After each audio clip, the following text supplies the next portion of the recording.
Il est 18h01, donc je vous propose d'ouvrir la séance. Donc on a une minute de retard. Je vous propose de faire l'appel.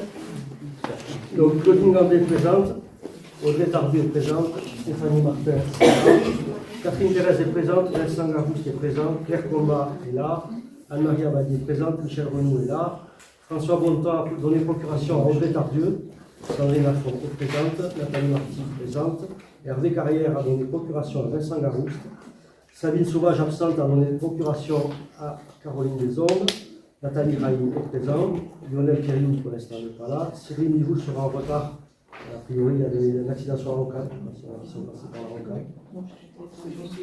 Christopher Perron est là, Vincent Lucier est présent, Robert Morandin a donné procuration à Nicole Prader, Michel Yolto est présent, Éric Charon est là, Monique est arrivée à l'heure, c'est bien, bravo. Caroline Desommes est présente, Alain Mermozar est là, et Fanny Menon est également ici. Je vous propose, si vous en êtes d'accord, comme secrétaire des séances, d'élire Audrey Tardy. Merci. Donc pour démarrer ce conseil, j'espère que vous avez passé de bonnes vacances, parce qu'on est à la reprise avec encore du soleil, en fin de saison, et des températures encore élevées pour presque un mois d'octobre. Donc dans un premier temps, je vais vous demander d'approuver le PV du dernier conseil, donc du 31 mai 2023, donc vous avez pu en avoir connaissance. Donc il y a une quarantaine de pages, donc j'espère que tout le monde a pu le lire. Voilà, il y a des points particuliers sur ce PV.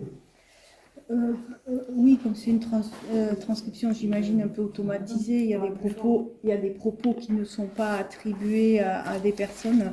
C'est bien ce qu'on dit, c'est que je rappelle que le conseil est enregistré, donc chaque fois que quelqu'un prend la parole, il dit son nom. Effectivement, si la personne ne dit pas son nom, ou s'il y a du brouhaha, c'est marqué brouhaha, quand il y a plusieurs personnes qui parlent, effectivement, c'est audible et elle ne peut pas le transférer. Et il y a des phrases qui sont inversées, par exemple, on a dit un truc en positif et c'est mis en négatif, enfin voilà, donc il faudrait reprendre tout. Avant on faisait des remarques parce que c'était un document synthétique et qui, encore une fois, était très bien, aux remarques près qu'on pouvait faire. Là, c'est vrai que sur 40 pages, on ne va pas faire des remarques, donc voilà. Ok. Voilà, donc si vous êtes d'accord, je vais vous demander d'approuver ce PV, donc qui est contre? Qui s'abstient? Ok, donc juste en préalable, après le conseil du 31 mai, on a été mis au tribunal par 4 conseillers d'opposition sur à la fois la forme et le fond pour le non-respect de la parité. Donc le tribunal nous a donné raison, à la fois en disant que le PV de l'élection était conforme au texte et que sur le fond, donc sur la parité, donc on a respecté les textes puisque on a remplacé un homme par un homme et on a élu un homme et une femme, donc on a gagné au tribunal. On avait demandé par principe à avoir des frais de justice avec un dédommagement de 1 500 €. Le tribunal administratif condamne rarement à faire payer des sommes, mais simplement, moi je voulais mettre un rapport de la somme que je vais annoncer tout à l'heure dans les décisions, puisque ça nous a coûté à nous des frais d'avocat pour 3 000 €, et ça nous a coûté bien plus, puisque l'avocat est obligé de travailler le dimanche. Ça nous a coûté 4 000 €. Je pense qu'on aurait pu mettre cet argent ailleurs, notamment pour en faire profiter ou des quartiers ou des enfants. Mais c'est comme ça. Voilà ce que je voulais dire par rapport au jugement du tribunal. Sandrine Lafont. Donc en fait sur la forme, nous on est allé vite au tribunal parce qu'il y a un délai et que c'est très compliqué pour nous de juger si c'était normal ce qui a été fait ou pas, et la réponse du juge est claire là-dessus, c'est ce qui a été fait est légal. Par contre sur la forme du PV, on a complété trop tard et ça n'a pas été jugé dans le jugement. Donc quand tu dis que sur la forme vous avez eu raison, ça non, c'est pas du tout écrit comme ça, c'est écrit qu'il a refusé de juger parce que c'est arrivé trop tard. Donc ça c'est le truc exact. Voilà, après, si on avait pu interrompre la séance et discuter, on n'aurait pas fait ça non plus.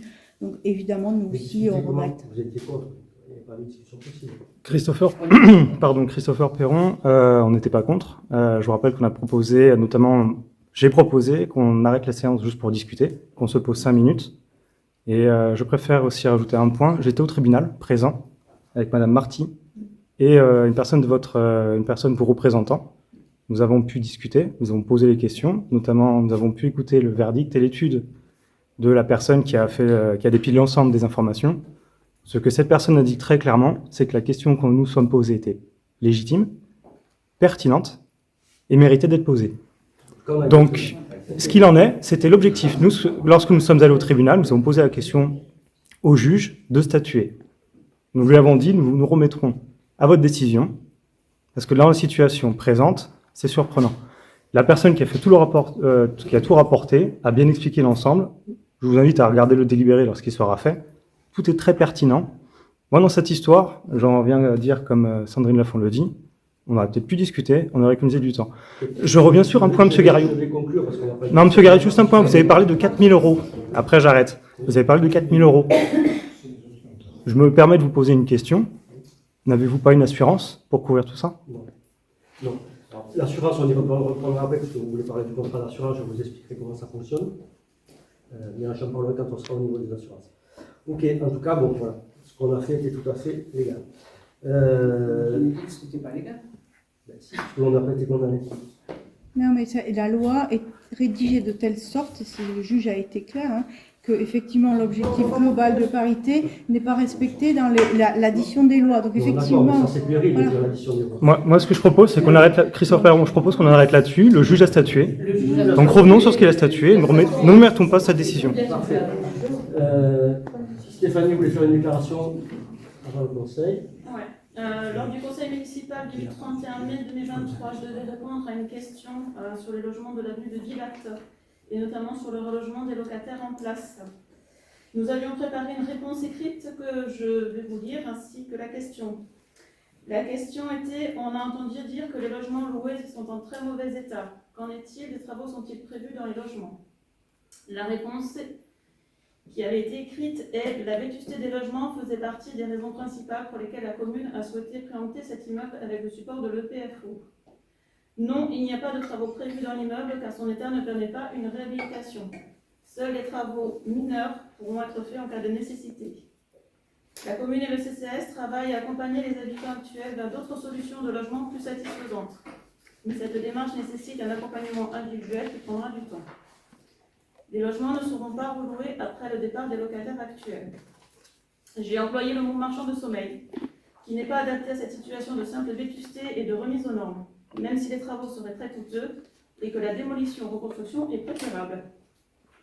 Je m'excuse si ces propos rapportés ont pu vexer les personnes concernées. J'en suis sincèrement désolée. Ok, merci. Donc, je propose de passer à l'ordre du jour. Donc, on attaque sur la région et le contrat pour ça. Donc, ça, c'est Pauline. Oui, la commune donc, de Belgique-Carré est candidate au dispositif du centre, avec en sortant d'Occitanie, donc le conseil régional, le conseil départemental et la région.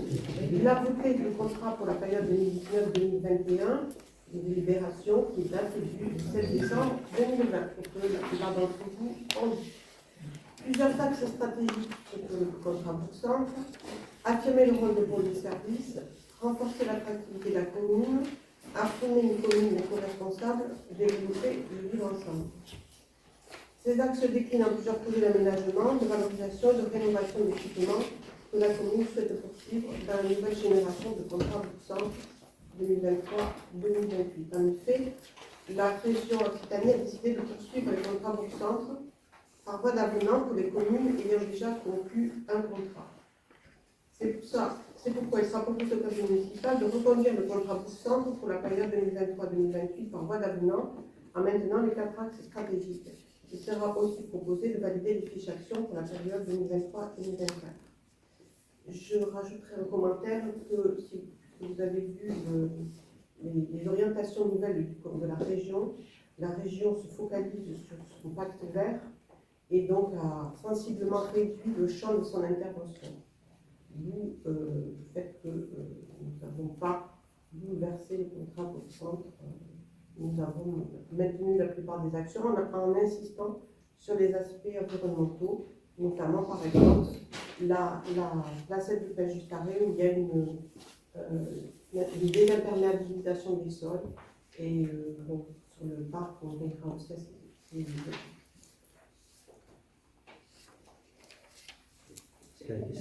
Par rapport à, il y a un bilan dans cet avenant, il y a un bilan en annexe. Ah pardon, Sandrine Lafont. Dans l'avenant au contrat, il y a un bilan en annexe 2, un point d'avancement du contrat initial. Moi j'avais quelques questions, mes collègues aussi je pense, mais sur, par exemple, il y avait établir un plan de circulation tout mode en action 1.3.1. Et dans l'état d'avancement, il y a rien qui est indiqué. Or, ça, c'est une vision d'ensemble qui sous-tend tout l'axe 1.3 qui était organiser les flux et les mobilités. Donc, est-ce que vous pouvez nous dire pourquoi ce plan d'ensemble qui était prévu n'a pas pu être fait ou est différé Bah, tout simplement, oui, effectivement, c'est différé parce qu'en fait, on s'est focalisé sur les actions à mener. Donc, beaucoup de choses faites sur la circulation des vélos. Donc, on a d'ailleurs un plan qui existe. Et c'est une chose qu'on a repris plusieurs fois en commission mobilité, mais on a toujours des choses plus urgentes à faire. Et donc Cyril Mijoul qui reprend la suite, c'est qu'il a formalisé ça. Après, nous avons déjà,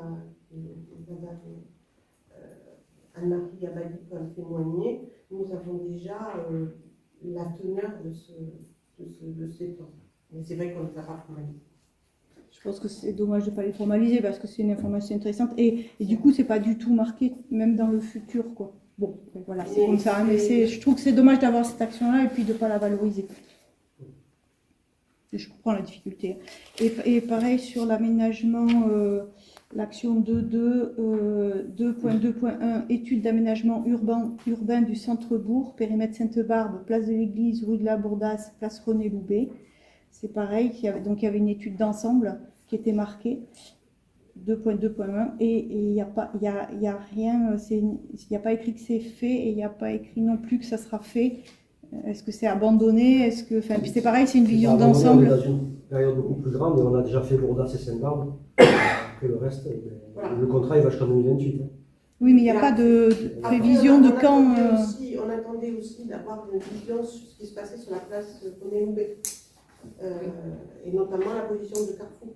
Donc ça nous a aussi la position de Carrefour. beaucoup retardé.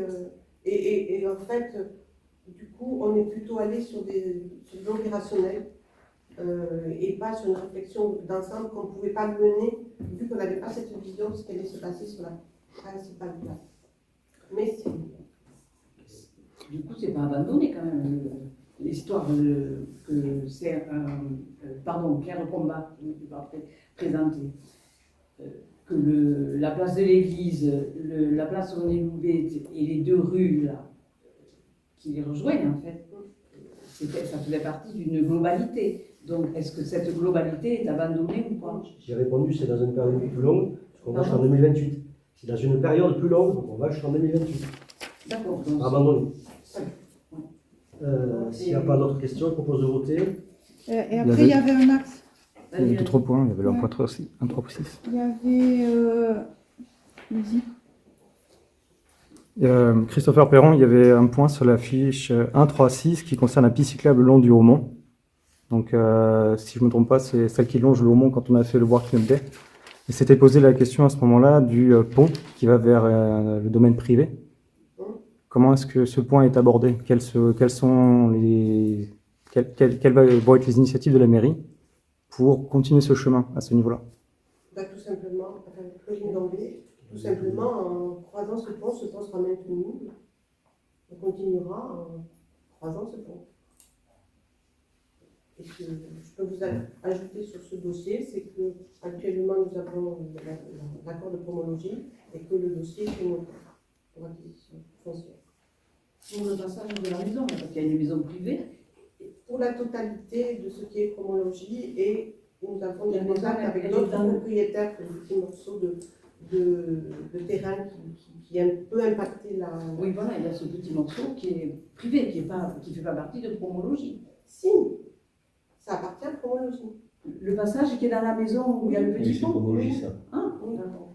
Ok. Christopher Perron, il y avait, juste pour terminer sur le point mentionné par Madame Gambet, c'est 400 000 €. Quel serait l'horizon de ce projet? 2024, plus tard? À l'heure actuelle, il n'y a pas de, Il n'y a pas de- pas de date. Ok. Je vais peut-être relancer sur ce qui a été dit précédemment, c'est qu'il faut faire des priorités, effectivement, sur les opérations, notamment sur les opérations cyclables. Et pour l'instant, ce temps de priorité n'est pas fait. Nous avons saisi l'opportunité au niveau foncier, ce qui était extrêmement intéressant, et ensuite, nous n'avons pas encore programmé. D'accord.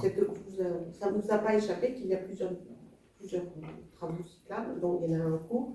Il y a beaucoup de choses qui sont en cours là-dessus. Ok. Il faut mettre des priorités. Christopher Perron, j'entends cette priorité. Pourriez-vous nous classifier de 1 à 3, on va dire, après le conseil municipal, les priorités? 3%, on va y passer. Non, non, pas maintenant, ultérieurement, pour, dans le cadre, que ce point soit étudié en cadre. Au fur et à mesure. Il y avait un dernier point, il y avait un axe 4.1.1, généraliser la consultation des citoyens sur les projets communaux. Donc, qu'est-ce que... Je peux toujours répondre, Denis Gambet. Donc, si vous avez bien fait attention, on a donc consulté sur le parc, il y a eu une exposition, il y a eu des présentations. Nous avons consulté sur, nous avons aussi présenté les projets de la rue Saint-Ébarbe, nous avons rencontré les habitants, nous avons rencontré les commerçants qui sont en cours. Voilà, donc effectivement, projet par projet, enfin projet d'un certain impact évidemment, on a fait cette concertation avec les habitants. Claire Combat, je voulais revenir sur le point 1.1.4 qui disait rénovation ou construction de bâtiments communaux pour la mairie ou activité culturelle. Donc ça, c'est marqué en cours de... Ben, ça correspond à quoi? ça correspond à la maison Vignole et le projet qui n'est pas démarré, avec l'acquisition de l'EPFO, de rénover ces kilos urbains au centre-ville. En 2024. Non, des études en 2024. En études 2024. Christopher Perron, il y avait un point aussi dans cette délibération, c'est la fiche 3.1.1.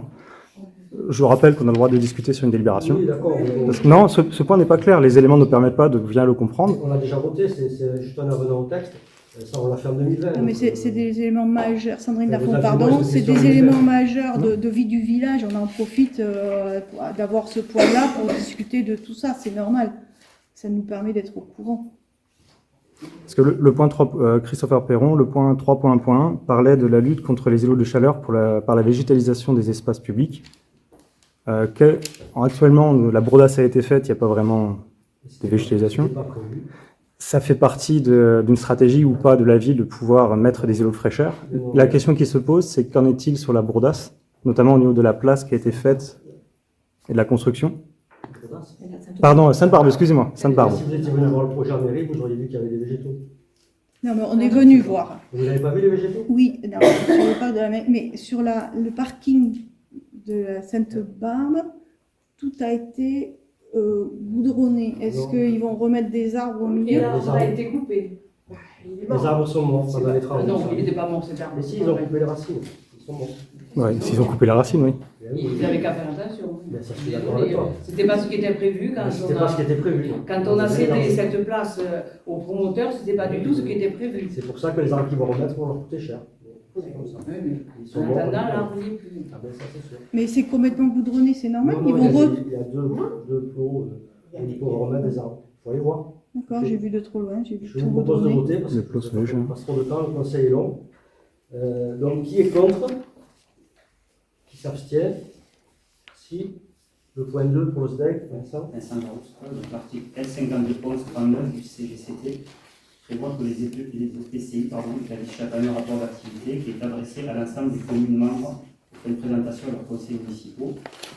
Donc, en application de ces dispositions, le syndicat SDEG a adressé à la commune le rapport d'activité 2022, donc, dans lequel on peut voir l'adoption d'un programme d'action au service public local de l'énergie pour 2020-2026, de nouvelles modalités d'intervention du SDEG, comme vous avez vu l'année dernière, le conseil départemental qui a signé une convention de partenariat avec le SDEG, en vue d'accélérer notamment l'équipement de l'éclairage public, de nouvelles De nouvelles solutions aux communes sont proposées pour leur permettre de s'inscrire rapidement et durablement dans la sobriété énergétique avec le programme LED Haute-Garonne 2026+.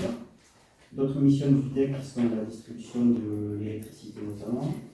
Donc, en 2022, l'amélioration de la qualité de l'électricité a été effectuée par le SDEC en renforçant plusieurs réseaux. Les raccordements au réseau de distribution des nouvelles habitations et des nouveaux équipements publics. L'intégration des réseaux dans l'environnement avec l'effacement de certains réseaux. En termes de budget, le SDEC a adopté à l'unanimité donc des nouvelles modalités d'intervention financière, comme on l'a vu l'année dernière. Donc, notamment avec un taux de participation qui a été baissé à 50% pour les opérations d'éclairage pour les communes. Au terme de l'exercice 2022, du coup, cette mesure a permis d'avoir des effets sur l'excédent global, qui est du coup en augmentation de qui s'élève à 1,7 million, tout en préservant bien entendu un niveau d'investissement élevé, 49 millions d'euros. Donc on a l'éclairage public principalement, le renforcement du réseau et le raccordement des nouveaux usagers. Concernant les recettes, ce sont les mêmes avec une répartition différente, puisque du coup la participation des communes augmente, liée à la baisse de la participation, et également la taxe sur la consommation finale d'électricité. Et également en recettes, on peut constater un emprunt de 9 millions d'euros, avec un remboursement de 7 millions d'euros en côté dette. Voilà. Qu'est-ce qu'il y a d'autre? Non, c'est bon. Voilà. Pour le rapport. Voilà, donc le syndicat se porte mieux. Il se porte mieux. Voilà, je propose de voter s'il n'y a pas de questions. Qui est contre? Qui s'abstient? Merci. Donc 23. Donc, la commune a demandé au SDEC d'étudier la rénovation de l'éclairage extérieur, de mise en valeur de la mairie et de la protection de celui-ci, vu l'ancienneté de l'installation. Donc le SDEC a adressé à la commune la proposition consécutive à la réalisation de l'avant-projet sommaire, portant la référence 6 AT 137. Le projet comprend la fourniture et la pose de réglettes LED éclairant les fenêtres hautes et basses, donc au total 28. Donc il y aura la dépose des anciennes réglettes, celles qui sont défaillantes du coup, qui ne peuvent être remplacées aujourd'hui parce qu'elles sont anciennes. La dépose définitive des projecteurs et des réglettes LED encastrées dans le sol autour de la mairie. Le réseau de façade existant sera conservé pour le câblage des nouvelles réglettes. Donc il y aura également la mise en place d'une horloge astronomique sur le départ concerné, puisque l'éclairage s'éteindra à 11h et ne sera pas rallumé le même matin. Vu que l'on passe donc, du coup, par le SDEC, la commune continuera bénéficiera du coup du tarif jaune. Donc, compte tenu des règlements applicables au SDEC, la part restant en charge de la commune s'élèvera donc à 35 659 €. Donc il est proposé d'approuver cet APS et de s'engager sur la participation du SDEC. L'annuité correspondante, ça sera sur par voie d'emprunt, comme c'est toujours le cas avec le SDEC, en premier rang. Donc dans ce cas, l'annuité correspondante se fera en fonction du taux obtenu lors de la souscription. Et donc elle est estimée à 3 458 € bon, sur la base d'un emprunt de 12 ans à un taux annuel de 2,5%. C'est une estimation. L'annuité définitive sollicitée à la commune étant calculée sur la base du taux de l'emprunt réellement souscrit par le SDEC. La contribution est imputée au compte 65-54 en section du fonctionnement du budget communal. S'il y a des questions. Sandrine Lafont. Oui, alors, quel combat. Moi, j'aimerais savoir quel résultat. Tous ces changements coûtent quand même relativement. C'est un coût relativement élevé. Le résultat pour notre commune, qu'est-ce que ça va changer en termes de coût, par exemple? Le coût s'élève à 1 200 € par fenêtre. Le coût s'élève à environ 1 200 € par fenêtre. Voilà. Et l'objectif, c'est de mettre en valeur les valeurs de la République. Donc les événements nationaux, le 14 juillet, on a les événements genre Octobre Rose avec la mise en valeur de la et du rose, du coup.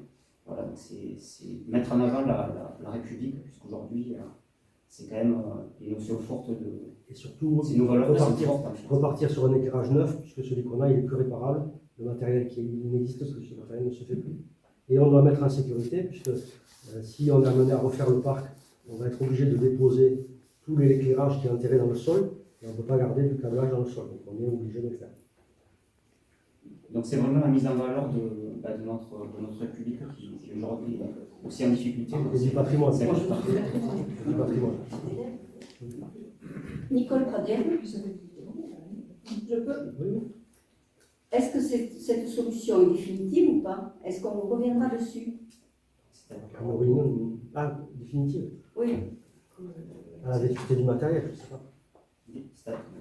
L'incendie définitif, c'est-à-dire. Est-ce qu'on va le faire dans 2028, t'as dit 2028? Non. T'as pas donné de date. Non, c'est en fait c'était que. Non, mais c'est quelque chose qui va durer 20 ans. Quoi. Oui, d'accord. Bon. Si on doit revenir dessus. Dans 20 ans, on dit ça. Naturellement, on reviendra dessus avec le temps, puisque. Il n'y a rien qui est éternel. Heureusement. Comme le précédent. Christopher Perron, Vincent, tu parles de questions de sécurité, ça n'a pas été mentionné précisément, il n'y a pas d'analyse faite par exemple à un rapport d'expertise. Le document n'a pas été transmis en délibération, ne permettant pas en fait de pouvoir juger de la pertinence de mettre 80 000 €, dont au final 35 000 € à charge de la commune. Ça met aussi en avant la problématique qu'on a pas mal il y a beaucoup de candélabres à revoir sur la commune. Nécessitant un budget, là, de ce que je comprends, c'est 35 000 € sur un emprunt de 12 ans pour la République, comme tu le dis, pour les événements. Mais dans ce cas-là, si on part sur ce qu'on a discuté avec Mme Gambet juste auparavant, dans la priorité, pour moi, c'est pas vital. Là, c'est du secondaire et aucun élément ne permet de voter sur une vitalité. Mais c'est quand même très important aujourd'hui de mettre en avant notre patrimoine et les valeurs de notre République. Mais Et surtout de pouvoir avancer sur le plan de parc aussi. après, en l'état, par rapport à la sécurité, moi, je ne me permets pas de pouvoir juger cette délibération. Est-ce que tu peux nous préciser sur la sécurité, parce que ça y est pas dans les Ça écrits fait là. qu'il y a tout simplement les éclairages qui sont présents, donc ce qui nécessite un remplacement certain en tout cas. Et donc en fait, si on les laisse en état, potentiellement on peut avoir des courts-circuits ou autres, donc il est nécessaire de changer. Oui, mais Christopher Perron, l'installation est protégée. Qui est mise en danger, etc. Non, Vincent, là, je me répète, l'installation électrique est quand même protégée, donc ça sera esthétique. Le dégât, si la lampe part en court-circuit, c'est juste cette lampe-là, il n'y a pas de départ de feu. Ça, c'est ton analyse. Non, c'est pour ça que je réitère ma question. Avez-vous un document permettant d'évaluer la sécurité? La réponse est non. Donc la question est, je propose que cette délibération soit remise ultérieurement. Non, le SDEG n'a déjà passé un conseil, donc ça veut dire qu'on a déjà la subvention du SDEG. Si on ne la prend pas, ça sera donné à quelqu'un d'autre et on n'aura rien. Donc non, on reste au vote. Donc on doit voter sans élément. Mais vous votez contre, c'est pas un problème. Vous vous abstenez de voter. Excusez-moi, mais il n'y aura jamais un rapport de ce type-là. Jamais. Ça se fait pas. Il n'y a pas un rapport sur la sécurité. Jamais. Dans ce cas, vous invoquez. Mais Christophe. sur la sécurité de Oui, mais incendie. un rapport qui dit que ça sera comme ceci, comme cela. Non, mais ça n'existe pas. une analyse technique de vétusté, pardon, Christopher Perron, une analyse technique de vétusté, c'est juste ce qui est demandé. On n'a pas. Donc je vous propose de voter. Qui est contre? Qui s'abstient? Alors, contre. C'était contre ou Ah non, non, j'ai la deuxième réponse. Deuxième, donc. Trois abstentions, deux abstentions. Alors, trois comptes dont je justifie mon vote, c'est effectivement, je considère que par rapport à la rénovation des LED, parce que là je comprends que c'est des LED, Oui. donc on n'a pas d'économie d'énergie, donc par rapport à mettre des LED ailleurs, Si, c'est pas la même génération. L'énergie, c'est même marqué. C'est pas la même génération. On l'a même marqué. Donc, Christopher Perron, sur ce point-là, ça veut dire qu'on aurait pu avoir aussi une étude du bénéfice au niveau... Je vais me permettre de reformuler. Christopher Perron, il aurait été possible de fournir aussi une étude, une pré-étude comme ça a déjà été fait, lors du changement de... Attendez, il n'y a pas d'étude faite, ça n'existe pas. Non, je reformule, Vincent. La question, là, n'est pas d'ordre sécuritaire, mais d'ordre de consommation. Là, on a voté. Par contre, Au tu dis- prochain pardon. conseil, on aura voté sur les poids lumineux, mais la délibération n'était pas prête au niveau du SDEG. Oui. On passe, on a voté. du coup il y avait des économies d'énergie, et non, parce que c'est un Non, autre on a pas- argument. Non, il n'y en a pas. Il S'il n'y a pas vous de plaît, on a discussion. voté. Si, il y a des économies d'énergie, c'est sûr. C'est pas grave. Ah, On a je voté. vais marquer. Point 4. Alors attends, je m'abstiens s'il y a des économies d'énergie. pas pareil. Alors, Et sur la partie, donc, Ça change rien. rien. il y a déjà le temps d'éclairage est moindre, donc forcément il y a des économies, mais c'est pas la génération de l'œuvre. Et on garde le tarif jaune. C'est quand même. Donc, point 4, le Murtin Aglo, approbation de la révision libre de l'attribution de compensation d'investissement. Donc, par délibération 2023-042, le Conseil communautaire s'est prononcé une première fois sur les attributions de compensation d'investissement des communes pour la prise en compte du bilan d'exécution de la compétence voirie au titre de l'année 2022, qui comprend donc la rue de la Bourdasse, le giratoire de la Clairière et des petites interventions. Cette délibération fixait pour la commune de Saint-Just-Carré une ACI d'un montant de 487 634 €.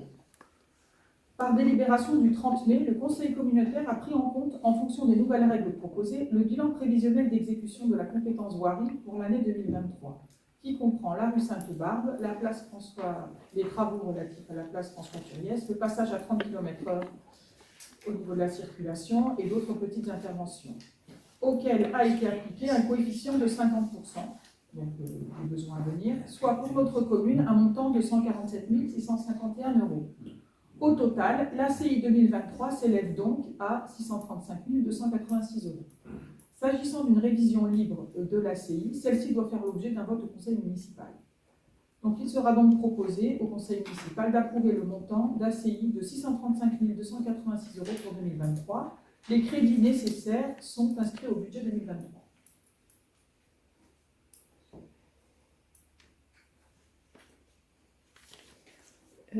Juste Sandrine Lafont, pour comprendre, en fait, c'est que un vote budgétaire sur un processus ou c'est aussi une approbation des travaux correspondants. Je ne me souviens plus si on les a approuvés déjà. C'était dans le DOB, c'était quoi? Comment ça marche? Comment ça fonctionne globalement? Dans le DOB, on a prévu un budget. Dans le DOB, on a prévu un budget. Les orientations qu'on allait donner cette année dans la commune. Ça, c'est le réaliser. Donc, on doit payer les 487 000 €. C'est le décompte, en fait, de ce que le Murtin Aglo a fait pour nous. Et les 147 000, c'est l'évaluation de 50% des besoins pour 2023. Donc, c'est une estimation des 147 000. Ce qui reste à faire. Qui représente l'année en cours. En fait, on paye 100% de l'année précédente plus 50% de l'année en cours et on aura le réalisé de 2023. Et on verra 50% l'année prochaine. D'accord, donc les 50%, c'est parce que c'est des prévisions et que ça sera régularisé quand on aura le montant réel, c'est ça? Oui.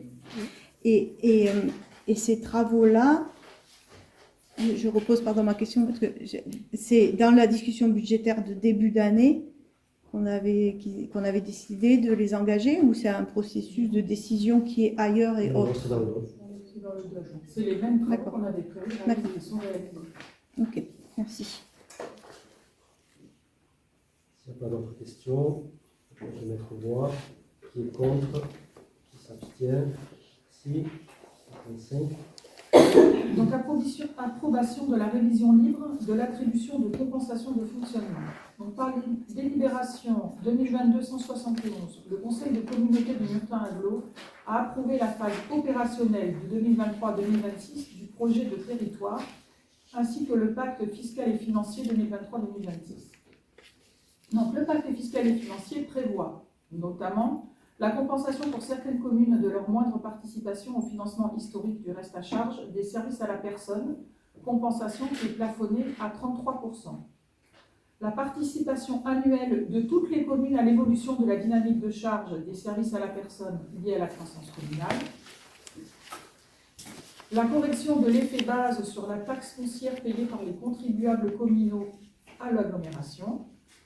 La correction du retour de fiscalité de la taxe d'enlèvement des ordures ménagères aux communes de Portet-sur-Garonne, Passaguel et Roquette, garantissant, suite aux évolutions de taux, le niveau de taux historique de ces communes. Donc, nous ne sommes pas concernés.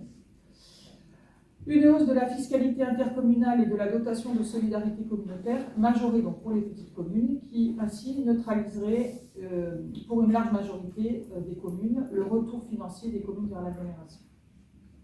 Donc, il sera donc proposé au conseil municipal d'approuver le montant d'ACF de 82 596 €, soit une augmentation de 228 € pour 2023 Les crédits nécessaires sont également inscrits au budget 2023. Est-ce que vous avez des questions au sujet? Pas de questions. Donc, je propose de voter. Donc, qui est contre? Qui s'abstient? Merci. Homologie. 6. Donc, Promologie, demande de garantie d'emprunt. Par courrier du 11 septembre 2023, la société Promologie sollicite de la commune la garantie à hauteur de 50% de plusieurs emprunts d'un montant global de 1 252 000 euros destinés à financer la réhabilitation de 42 logements situés avenue de la Croisette, rue des Acacias et rue du Perrier à Bas-Juste-Arrêt. Promologis a sollicité le Murtin Agglomération pour garantir les 50% restants. Donc les prêts à garantir sont un éco-prêt d'un montant de 631 000 euros, un autre prêt PAM d'un montant de 621 000 euros. Il sera donc proposé au conseil municipal d'accorder la garantie de la commune à hauteur de 50%. C'est une garantie classique, on en fait pour tous les bailleurs sociaux et on en fait dans tous les conseils, donc on vote la même chose que le conseil communautaire puisqu'il garantit aussi les prêts et on est quand même bien tenu de faire des logements sociaux et en plus là c'est de la rénovation pour les gens qui habitent le terrier, donc c'est plutôt bien puisque ces logements ils ont été mis à la vente et il y a pas mal de personnes qui les ont achetés ou qui vont les acheter. Donc du coup, quel combat si la commune, si une Promologie est défaillant? Vous avez déjà posé la même Oui, question au conseil précédent, donc c'est je vous ferai la même réponse. La commune, laisse-moi finir la question peut-être. Peut-être que tout le monde ne l'a pas entendu, ni vous avez rien enfant, je ne sais pas. Donc, si Promologie est défaillant, la commune doit rembourser les 52% de ces deux sommes. Est-ce qu'on est capable de les Le montant rembourser? restant dû, la commune de Le montant restant dû. On a déjà répondu au conseil précédent et c'est le cas pour tous les bailleurs sociaux. Ça fait que ça se compile quand même. On force. Ça commence à faire beaucoup. On en a combien, ouais. Ça sera Oui, mais s'ils n'ont pas de garantie d'emprunt, ils ne construisent pas. Donc, Si Promologie fait faillite, Nathalie Marty, si Promologie fait faillite, avec on en a fait plusieurs, c'est vrai que. parce qu'ils ont les reins solides depuis le temps qu'ils existent.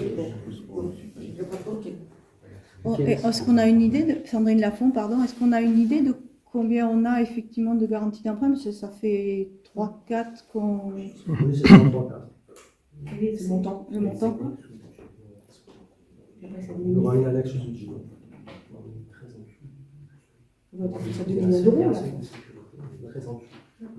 Si vous avez entendu, il y a un chèque de Non, sécurité. pardon. Il y a un chèque de sécurité, on est très en dessous du chèque de D'accord. sécurité. D'accord. Je vous propose de voter, donc qui est contre, qui s'abstient.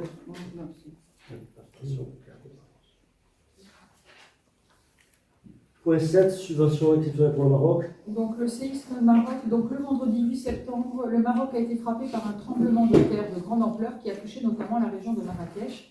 Ceci signifie qu'il a déjà fait plus de 3000 morts et des milliers de blessés et de sans-abri, a touché aussi des régions de montagne particulièrement fragiles et isolées. Il est proposé au conseil municipal de décider d'une subvention exceptionnelle destinée à contribuer au soutien aux populations sinistrées d'un montant de 1 000 euros qui serait confié au secours populaire. On a déjà fait ça pour d'autres catastrophes naturelles, enfin, on l'a fait pour l'Ukraine, on l'a fait pour la Turquie. Je vous propose de voter, qui est contre.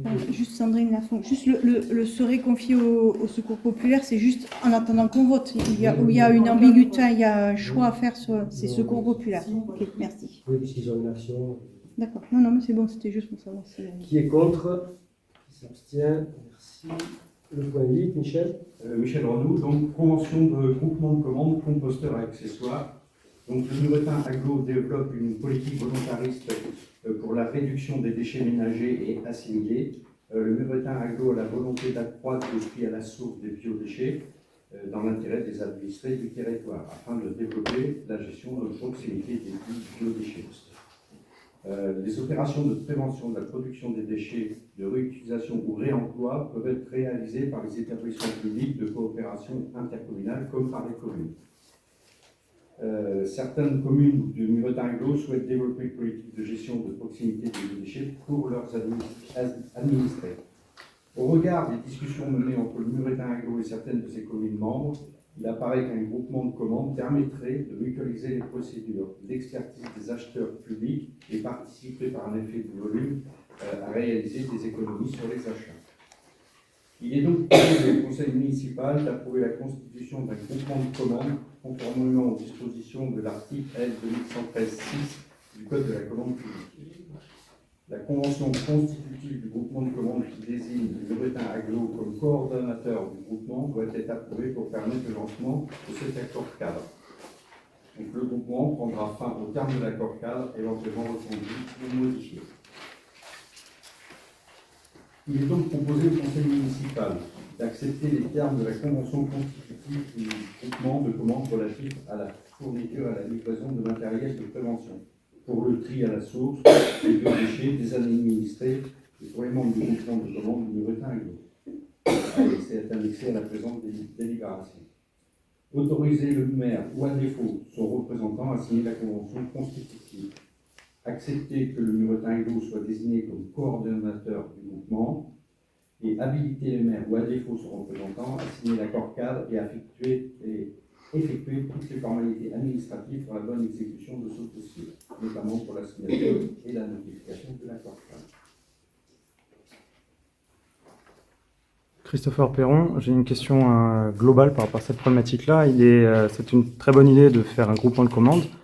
Le point qui n'est pas bien spécifié, c'est quelle est la finalité. Je m'explique. La finalité est-elle d'offrir un composteur à chaque citoyen ou est-elle de lui proposer un tarif réduit sur l'achat de ce composteur? Ou d'autres choses, hein, parce que... en fait, Qu'en est-il pour le citoyen? Qu'est-ce qui va, par rapport à la mairie, qu'est-ce qu'il va pouvoir faire? Ils ont déjà pris on a déjà estimé nos besoins. Ils ne sont pas gravés dans le marbre. On a donné un chiffre. Okay. Donc, à partir de... Ils ont récupéré toutes les commandes. Ils vont faire un appel d'offres. Suite à cet appel d'offres, ils devront obtenir un prix par composteur. Nous, on va devoir acheter, après la commune, ces composteurs à un prix et les revendre aux administrés. Après, charge à nous de voir si dans les commissions développement durable et environnement, si on peut participer au prix fixé par la commune. D'accord. Christophe Perron, du coup, quelle quantité a été estimée? Parce que de mémoire, par rapport au groupement de commandes, la commune s'engage à acheter cette quantité à partir du moment où le marché est passé. Alors, au prix qui sera négocié. De mémoire, c'est... On s'est positionné pour l'instant sur une cinquantaine de composteurs, sachant qu'on peut soit diminuer, soit augmenter. C'est pas, comme je disais tout à l'heure, c'est pas gravé dans le marbre. Une autre question, actuellement, un particulier peut l'acheter pour 26 € à la CAM, du moins, Muretin Agglo. Quel est l'objectif tarifaire estimé de ce groupement de commandes? Je ne sais pas. Okay. Il n'y a pas eu de recommandation, vu que c'est fait avec le Muretin Agglo, j'aurais estimé que l'objectif serait de descendre en dessous, cette somme-là. Sandrine Lafont. Après, j'en ai un de la CAM, c'est quand même pas très solide. J'ai revissé plusieurs fois le truc. Je pense que c'est pas forcément une bonne idée de descendre en dessous avec des gens qui sont pas bricoleurs, parce que, enfin, moi, je tiens un warning là-dessus. Mais ça veut dire qu'en fait, ça prend la suite de ce qui est aujourd'hui à 26 €. C'est ça, ça se termine et c'est pour continuer. Christophe Perron. Et c'est que des composteurs, parce qu'on avait parlé, à un moment donné, j'avais entendu parler de compostage collectif, par exemple, ou d'autres solutions. La cible, c'est composteur individuel. Je peux rajouter, c'est qu'il y a des études actuellement au niveau du niveau d'agglomération, donc la STB aura la charge de suivre ça, pour une politique de gestion des biodéchets. Les composteurs, c'est aujourd'hui, tout de suite, c'est le début, et plus tard, on fera des choses plus complexes. Christopher Perron, au niveau date, si je ne m'abuse, c'est au 1er janvier 2024 qu'il devient obligatoire de traiter. Chaque particulier doit gérer ses biodéchets, si je ne me trompe pas. Les communes ne sont pas prêtes, les communes n'ont pas les budgets, donc ça sera forcément décalé dans le temps. La question n'est pas de demander à la commune de le faire, mais chaque particulier est incité normalement à le gérer. Mais il y aura du décalage dans le temps, comme sur plein de réglementations. Aujourd'hui, même l'agglomération de Muretin n'a pas les moyens de mettre en place une collecte des déchets chez les particuliers aujourd'hui. Il faut déjà créer les structures. On n'a pas de centrale de méthanisation, donc ça prendra plus de temps. Et je pense qu'au niveau national, ça prendra plus de temps. À Christopher Perron, la question n'était pas de faire une collecte, mais de proposer aux particuliers qui ne sont pas en collectif de pouvoir directement faire du compost chez eux. Dans ce cas-là, ça évite la collecte, le cadre de cette démarche-là. Mais ceux qui habitent dans des logements, il peut y avoir des composteurs collectifs, mais ça sera aussi des petits composteurs. Après, il faut organiser la collecte il y a les cantines, il y a pas mal de déchets aussi. Christophe Perron, une dernière remarque. Connaissez-vous Hector le collector? Oui. Ok. Êtes-vous en relation avec eux? Ok. Je vous propose de voter. Pardon, excusez-moi, Sandrine Lafont. L'estimation de 50, je ne sais pas combien il y a de foyers dans la commune, ça paraît peu, mais peut-être que c'est réaliste. Est-ce que, par exemple, l'idée d'un sondage sur City Hall pour voir un petit peu qui répond Sans et... savoir le prix, c'est un peu compliqué. Ouais, tu peux dire 30 euros, tu risques pas grand-chose, ou 40. Non, mais on a incité dans le journal municipal à demander des composteurs à Muretin-Aglo. Et en fait, puisqu'on est en train de terminer, il n'y en a plus pour très longtemps, des composteurs, il n'y a pas eu beaucoup de demandes. Donc je veux dire, on peut mesurer qu'il n'y a pas une pression énorme. Ok. Donc je propose de voter. Qui est contre? Qui s'abstient? Merci. Le point 9. Michel Renou, donc convention de groupement de commandes, assistance à la récupération et à la valorisation des certificats d'économie d'énergie, les CEE. Donc le Muretin Aglo développe une politique volontariste pour sa politique d'économie d'énergie, notamment dans son patrimoine. Le Muretin Aglo a la volonté de mobiliser et de valoriser au mieux ses certificats d'économie d'énergie, donc les CEE. Les opérations de mobilisation et de valorisation des CEE peuvent être réalisées par les établissements publics de coopération intercommunale comme par les communes. Certaines communes membres du Muretin Aglo souhaitent développer une politique de gestion des économies d'énergie. Et au regard des discussions menées entre le Muretin Aglo et certaines de ses communes membres, il apparaît qu'un groupement de commandes permettrait de mutualiser les procédures, l'expertise des acheteurs publics et participer par un effet de volume à réaliser des économies sur les achats. Il est donc proposé au conseil municipal d'approuver la constitution d'un groupement de commandes conformément aux dispositions de l'article L 2113-6 du Code de la commande publique. La convention constitutive du groupement de commandes qui désigne le Muretin Aglo comme le coordonnateur du groupement doit être approuvée pour permettre le lancement de cet accord cadre. Le groupement prendra fin au terme de l'accord cadre, éventuellement reconduit ou modifié. Il est donc proposé au conseil municipal d'accepter les termes de la convention constitutive du groupement de commandes relatif à la fourniture et la livraison de matériel de prévention pour le... Ah oui, non, Oui, on l'avait vu. Des biodéchets. Et donc, traiter les CE. Le dernier paragraphe, il est donc proposé au conseil municipal. Dedans, c'est un copier-coller du... Donc, on peut remplacer par la récupération et les valorisations des CEE, autoriser le maire ou à défaut son représentant à signer la convention constitutive, accepter que le Muretin Aglo soit désigné comme coordonnateur du groupement, habiliter le maire ou à défaut son représentant à signer l'accord cadre et à effectuer toutes les formalités administratives pour la bonne exécution de ce dossier, notamment pour la signature et la notification de l'accord cadre. Sandrine Lafont, est-ce que vous pouvez nous expliquer ce qu'est le certificat d'économie d'énergie, qui récolte quoi et comment ça s'utilise Grosso modo, je vais essayer de vous expliquer. Donc en fait, quand la mairie fait des travaux d'économie d'énergie, elle peut, mais normalement elle doit inscrire ses travaux sur un site et la nature des économies d'énergie donne droit à des CEE. Et donc, après, validation, etc. Et ces CEE, après, on peut les revendre. Et du coup, la commune récupère des sous. Le problème, c'est que toute cette partie administrative est compliquée. En plus, donc l'avantage de déléguer ça à quelqu'un d'autre, en fait, donc à la communauté de communes, c'est bon, déjà de décharger la commune et au moins de faire les procédures les bonnes procédures.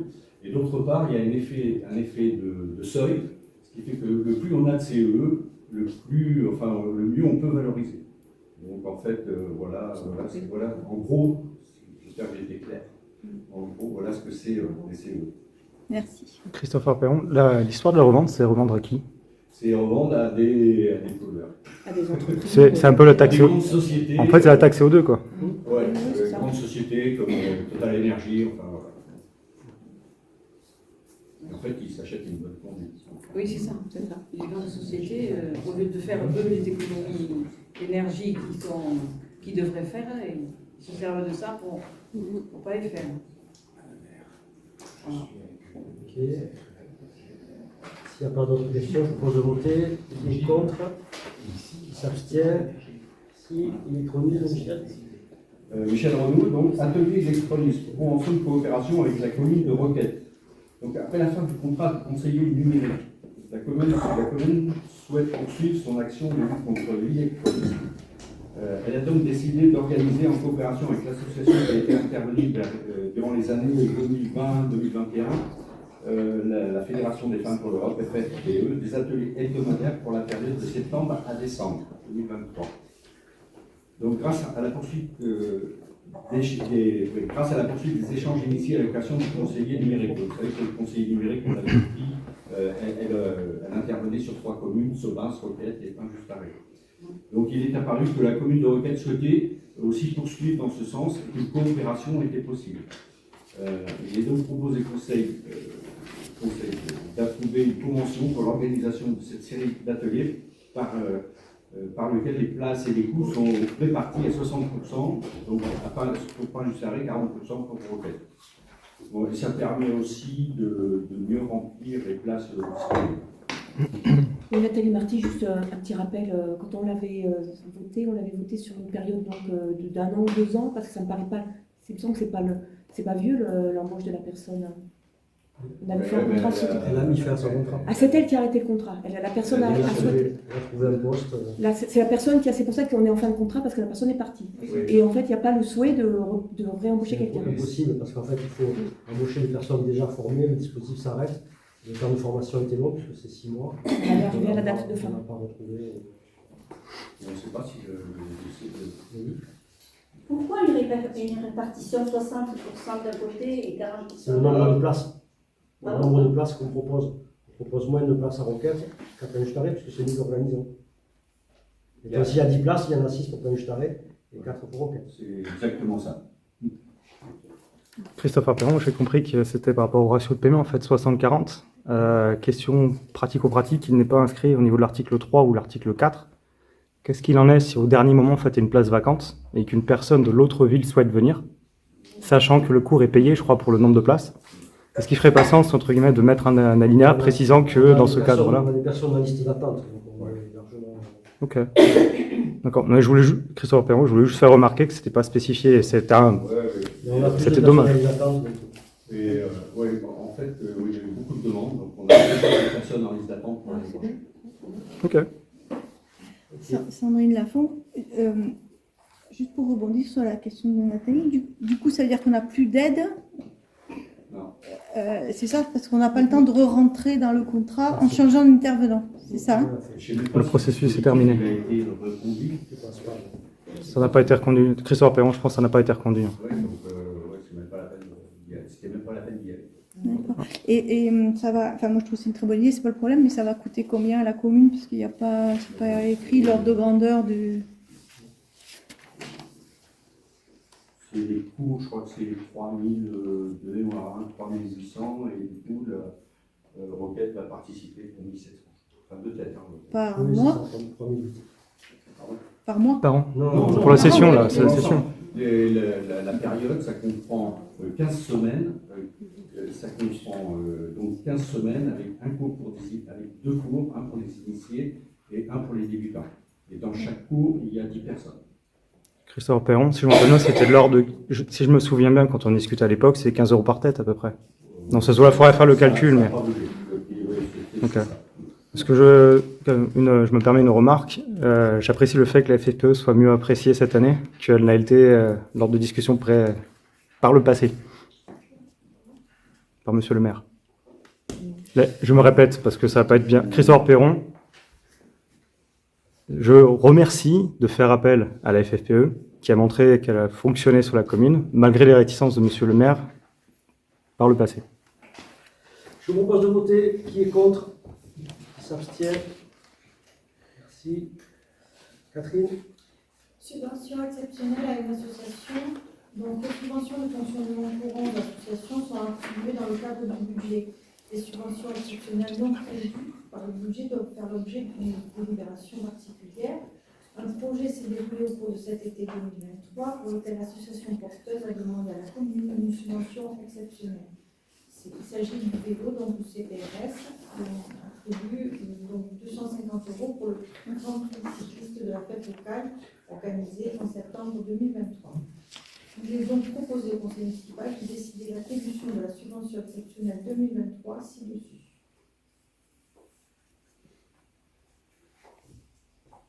Je propose de voter, qui est contre, qui s'abstient. Si. Tarif de modification de salle, de location de salle. Par délibération 2021-058 du 29 septembre 2021, le conseil municipal a fixé le tarif de location des salles communales. À cette occasion, il a été prévu des tarifs pour la location horaire des salles de la MJA par les professeurs de musique en lien avec la nouvelle association de musique. Toutefois, il avait été omis de fixer un tarif pour la salle qu'utilisent les professeurs de batterie et qui est située dans la salle polyvalente au premier étage.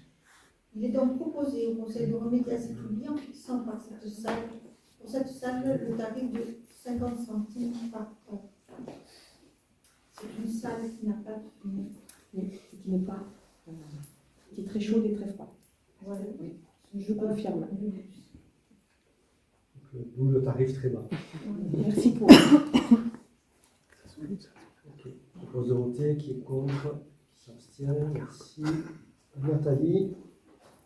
Dérogation au repos dominical 2024. Donc, en application de l'article L. 3132-26 du Code du travail, le maire, après avis du conseil municipal, fixe chaque année pour l'année suivante la liste des dérogations accordées à l'obligation de repos dominical dans les commerces de détail. Lorsque ce nombre dépasse 5 dimanches, la décision du maire est soumise à l'avis conforme de l'EPCI dont la commune est membre. En Haute-Garonne, un accord a été conclu le 28 juin 2023 entre divers partenaires sociaux, fixant à 7 dimanches les dérogations pour l'ensemble des commerces de détail, y compris les surfaces alimentaires de plus de 400 m², et à 2 pour le secteur du bricolage. Monsieur le maire souhaite prendre un arrêté conforme à cet accord. Le conseil communautaire de Murtin-Aglo ayant donné, dans sa séance du 4 juillet 2023, un avis favorable sur la base de l'accord départemental, il est proposé au conseil municipal de donner son avis sur ce projet. Donc, en application de l'article R. 3132-26 du Code du travail, la commune a sollicité par ailleurs l'avis des organisations syndicales et patronales sur ce projet. C'est une délibération qu'on prend chaque année. On est obligé de la prendre. Nathalie Marty, juste une question. Combien on avait voté l'année dernière? Ça Même reste chose. 7 aussi. Oui. Sandrine Lafont, et quand vous dites que la commune a sollicité l'avis, et quel est l'avis en question? On est obligé d'écrire aux organisations syndicales qui nous répondent et qui sont d'accord. Ils ont répondu qu'ils sont d'accord.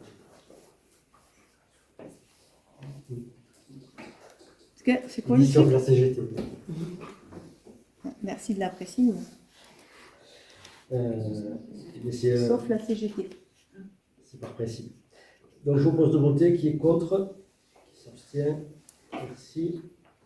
Stéphanie, pardon. Stéphanie Martin-Recure, avis sur le projet régional de santé.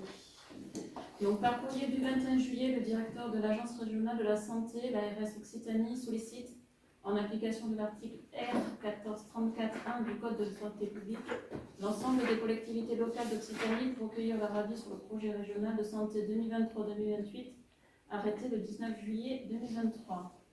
La commune dispose d'un délai de 3 mois pour rendre cet avis, soit jusqu'au 19 octobre 2023.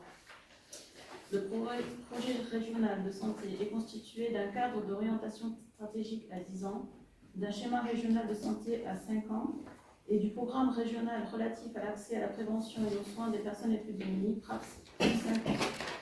Le choix a été fait en Occitanie d'ajouter à ces documents de base un schéma territorial de santé, STS, pour chaque département afin de territorialiser la démarche. Les documents ont été mis à disposition de façon numérique en raison de leur volume. Donc, ces 3 documents ont un axe transversal qui est la lutte contre les inégalités sociales et territoriales, par le biais de la prévention et la promotion de la santé, l'adaptation des offres de santé dans les territoires en fonction des besoins et le renforcement de la capacité de résilience du système de santé face aux enjeux environnementaux et aux situations de crise. Et l'ambition de ces 3 documents, si vous les avez lus, est de mieux répondre aux besoins des personnes vulnérables en mobilisant les acteurs de santé avec 6 engagements dynamiser et adapter la prévention et la promotion, accompagner chaque personne à être actrice de sa santé, renforcer l'accès pour tous à une prise en charge adaptée aux besoins de santé, renforcer la coordination des acteurs pour assurer la continuité de la prise en charge, promouvoir et garantir la qualité, la sécurité et la pertinence des prises en charge, soutenir l'attractivité des métiers. Il est donc proposé au conseil municipal de donner un avis favorable au PRS 2023-2028 proposé. Claire Combat, je voulais juste faire une observation. Bon, il y a beaucoup de choses intéressantes dans ce projet.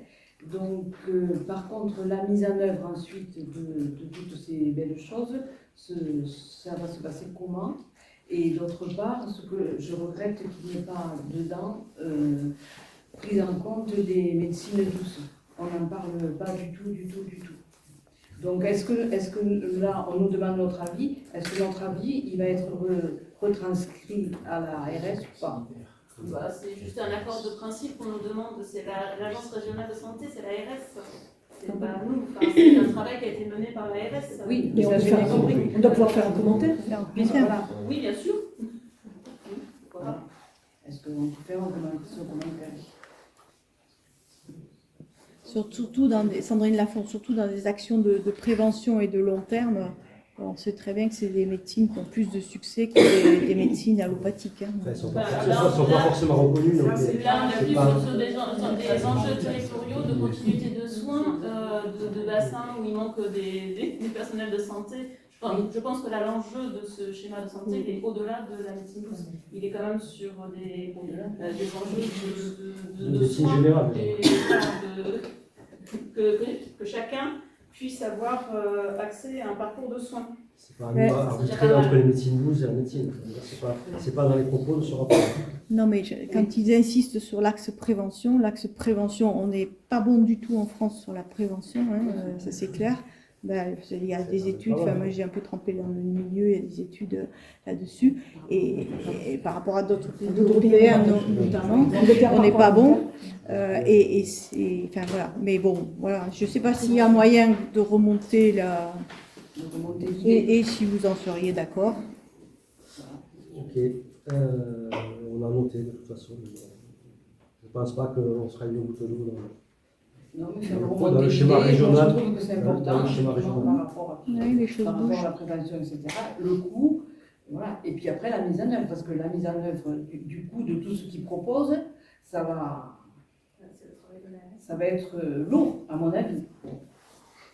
Ok, C'était déjà le cas du plan précédent, puisque là on vote un nouveau plan, mais c'était la même chose. Sandrine Lafont, je voulais remercier le fait d'avoir eu les documents en avance, en tous les cas, puisqu'effectivement ils sont volumineux et ça permet de les lire. Donc merci beaucoup. Ok, je vous propose de voter. Qui est contre? Qui s'abstient? Merci. Claudine à nouveau. Sur la convention, sur la convention d'occupation précaire du domaine public, remplacement du bénéficiaire M. Saliège par monsieur. Caractère. Non, c'est pas Caractère. Le nom.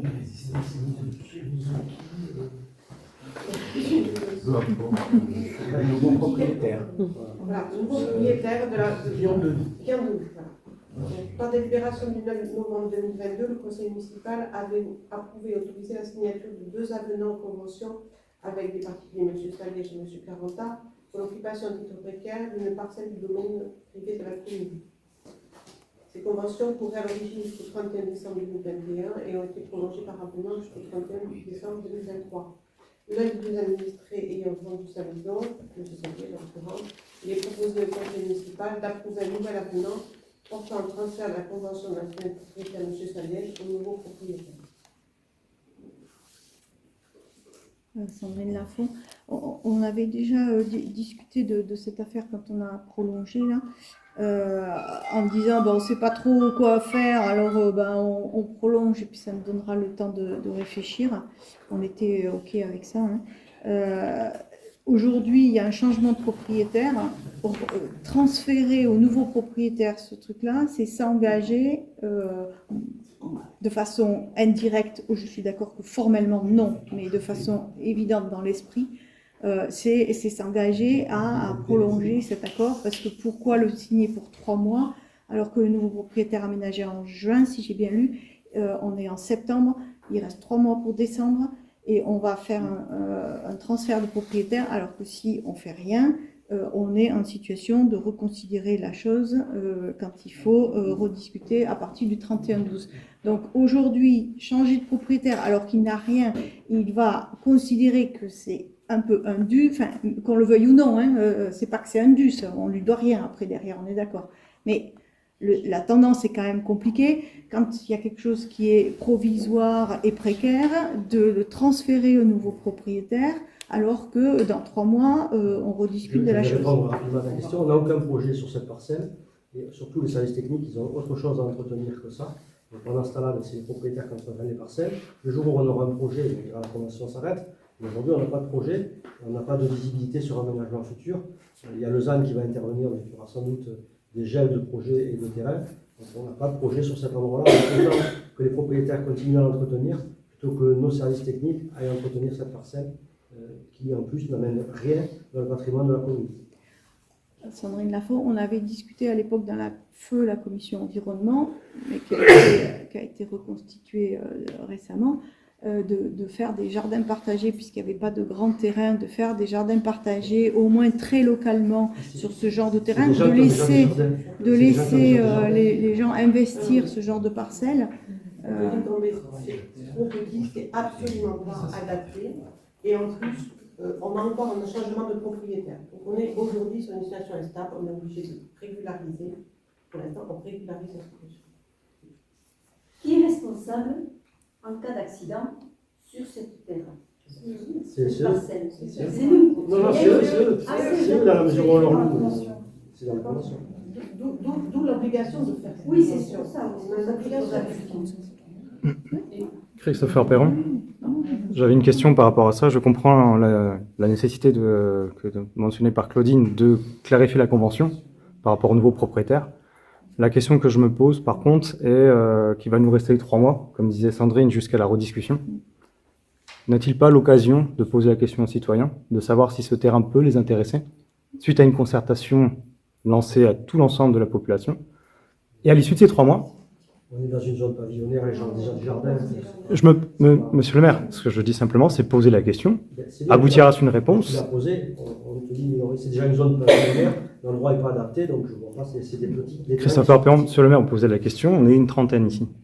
On est combien de temps juste arrêt? La question est de pouvoir poser la question d'une manière à ce qu'elle puisse toucher les gens. Tout d'ailleurs, comme vous l'avez fait au niveau du parc de la mairie, avec l'invitation à venir consulter. Ok, on n'a pas de projet sur cette parcelle, elle est trop petite, donc je vous propose que... Je voulais vous poser la question quand même. Ah, donc le contrat se finit en décembre. Ensuite, on fait quoi? Il y aura un renouvellement. On renouvelle pour combien de temps? Non, mais je vous ai expliqué qu'en plus, on est en situation où un des parcelles est en vente. Donc, on va voir déjà ce qui se passe avec le nouveau propriétaire, si ça l'intéresse, si ça l'intéresse pas. Enfin, voilà. Donc, on est en situation où on n'a rien à faire aujourd'hui qu'à régulariser, comme a dit Madame Prader, de façon à ne pas être en illégalité. Et pourquoi on serait dans l'illégalité, puisque si on ne lui prête pas la parcelle, elle est à la commune? C'est une occupation illégale, à la mesure où il s'en sert. Et mais pourquoi il l'occuperait? Il faut le jardin. Le jardin est lié, J'avais vu un camping-car à un moment donné, non? C'était un vieux truc de Google, ça? Non, mais je comprends. Christopher avec autre chose. Non, on avait regardé. C'est des jardins. Voilà. Christopher Perron, précision au niveau des termes techniques qui étaient mis dans la convention initiale, il était marqué que la convention ne pourrait excéder 10 ans. C'était clairement marqué dans un des articles. 10 ans, l'échéance, c'est 2023. Comme a dit Monsieur le maire, on est en situation aujourd'hui transitoire, on a un décidé du tout là-dessus, et on est obligé par contre de régulariser et d'avoir une convention qui permette de venir à l'égalité. C'est tout. Christopher Perron, la discussion se fera pour le prochain conseil municipal, du coup. Pas forcément, dans la mesure où on l'échéance se fait au 31-12. Alors, probablement, on sera amené à reporter, mais d'abord savoir quel est le nouveau propriétaire. C'est l'autre maison qui vend, c'est ça? Oui. Ok, je propose de voter. Qui est contre? Qui s'abstient? Moi, je m'abstiens parce que Vous avez raison, vu le montant, c'est important. Non, mais c'est pas un C'est montant, pas le c'est montant un du tout. principe. c'est pas la question. Non, c'est pas. Et j'aime pas trop ce genre de jugement. On n'a pas la même avis sur la chose, il n'y a pas de souci, mais. On peut dire notre avis. Ah ben vous voulez t'exprimer, il n'y a pas de souci. Oui, Point 16. on est là pour ça. On est là pour ça. Mais oui, Création mais de oui. poste. Donc nous arrivons au dernier contrat PEC, parcours emploi compétences. Donc on a été très contents puisqu'on a titularisé tous les contrats PEC. Donc il nous reste à intégrer le dernier contrat PEC. Donc on ouvre un poste pour pouvoir l'amener après la fin de son contrat et prévoir après de le passer stagiaire au sein des services techniques. Donc je vous propose de voter pour cette création de poste. Excuse-moi. Sandrine Lafont, ça veut dire quoi une durée de 12 mois sur 18 mois? C'est Ça veut dire qu'on n'est pas obligé d'occuper le poste de façon continue, mais on a un maximum utilisable de 12 mois sur une période totale d'utilisation de 18 mois. C'est-à-dire qu'on pourrait faire, c'est pas forcément le projet, mais techniquement, c'est un poste sur lequel on pourrait faire 3 mois, puis une interruption, puis 6 mois. Vous voyez, on n'est pas obligé d'utiliser le poste de façon continue. Le poste est valable sur une durée totale de 18 mois, et au maximum, on peut utiliser 12 mois. C'est la règle. Et pourquoi on fait ça par rapport à 18 Ah mais on mois ne le fait pas. Le poste est comme ça, on ne va pas le faire. Ce n'est pas le souhait. Monsieur le maire vous a expliqué que le souhait, c'était de conserver la personne. Mais le poste, réglementairement, il est comme ça. Ça ne veut pas dire qu'on va l'utiliser. Donc, C'est une formalité. Ouais. Nathalie Marty, ça veut dire que la personne qui est en PEC va passer sur ce contrat et elle aura donc un contrat à durée déterminée.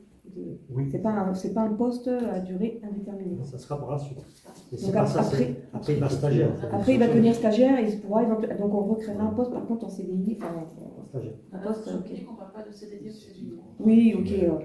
J'ai compris, mais. Il y a des termes qui vont bien pour la fonction publique. Merci. Ça veut dire que ce qui est prévu, c'est dès la fin de son contrat, on l'embauche sur 12 mois. Et avant ces 12 mois, on espère lui proposer la stagiaire. C'est combiné, mais ça peut être plus court. Enfin, on ne va pas lui créer un trou, quoi. Ce que je veux dire, c'est que l'idée est de continuer son emploi par un emploi. Ok, d'accord, merci.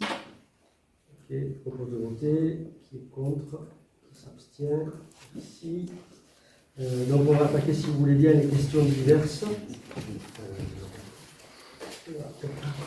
Christopher Perron, je me permets de commencer par la question orale numéro 1 qu'avait le groupe et de signifier que vous avez une très bonne réactivité parce que j'ai constaté en arrivant au conseil municipal que le panneau a été baissé. Donc c'est l'objet de la question. Nous signalons que le panneau d'affichage numérique qui est installé à l'entrée de la mairie ne respecte pas les règles d'accessibilité. Un adulte de petite taille ne peut pas accéder aux fonctions en haut de l'écran et encore moins une personne en fauteuil roulant. Alors, je ne suis pas persuadé qu'il ait été baissé, mais si c'est le cas. Certains éléments ont été baissés. Enfin, on en avait fait la demande depuis longtemps. Il y a deux choses.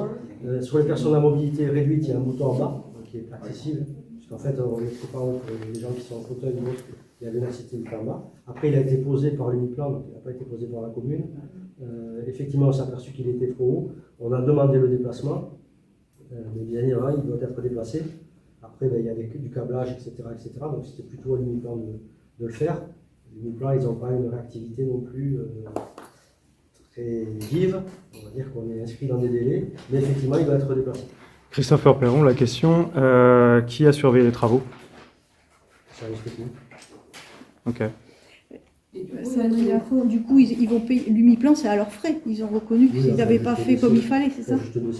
Oui, non, mais sur le principe, ils reconnaissent que c'est pas. D'accord. Christopher Perron, sur le principe, il y a des règles, notamment de l'accessibilité, et je suis surpris que ni le service technique ni l'Uniplan ne les aient appliquées le jour de l'installation. Non, je fais juste. Je termine de faire la remarque.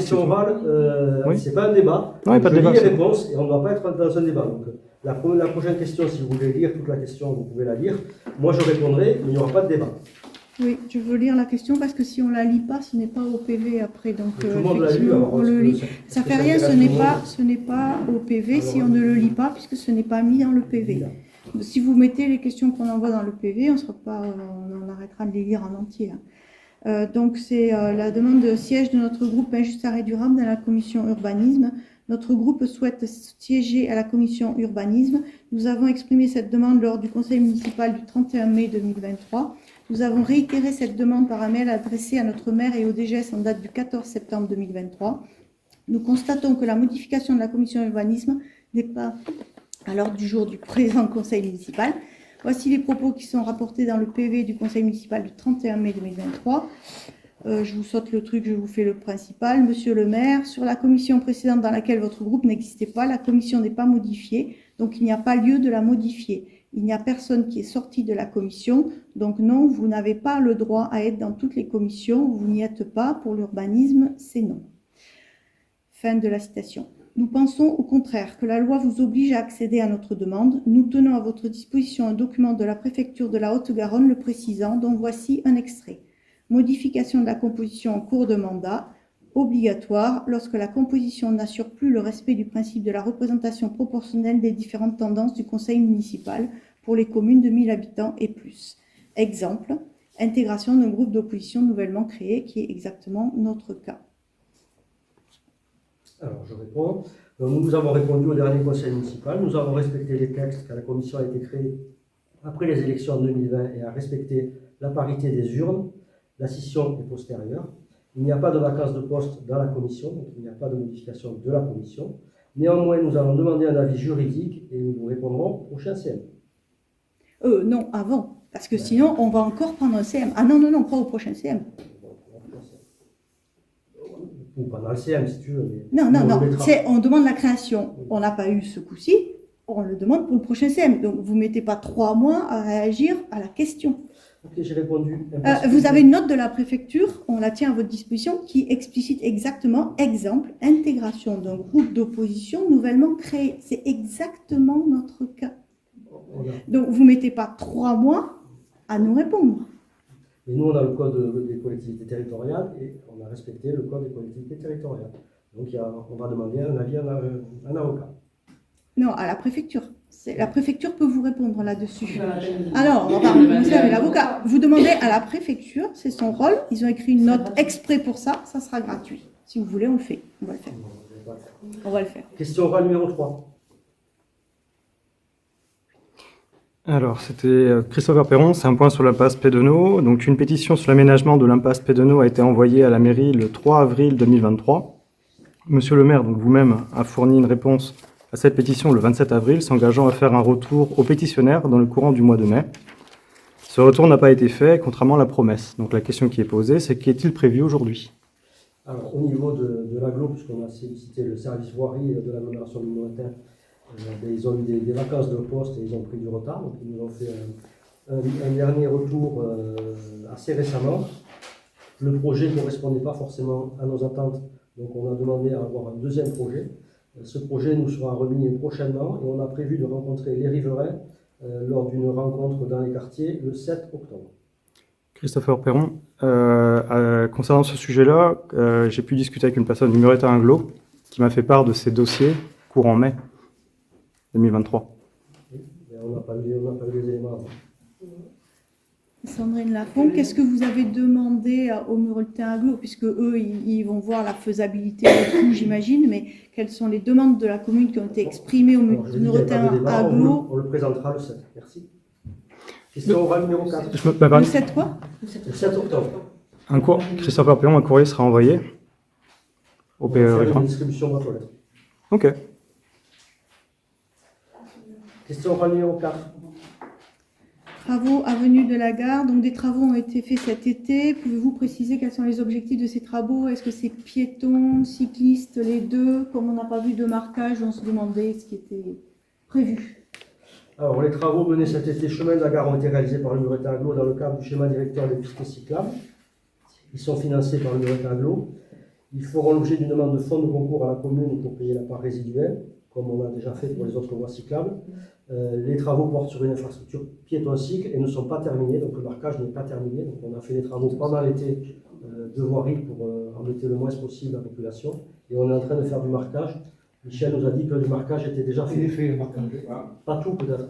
Le vert, il y a un grand carré vert, le panneau vélo rue, la voiture rouge et le vélo dessus.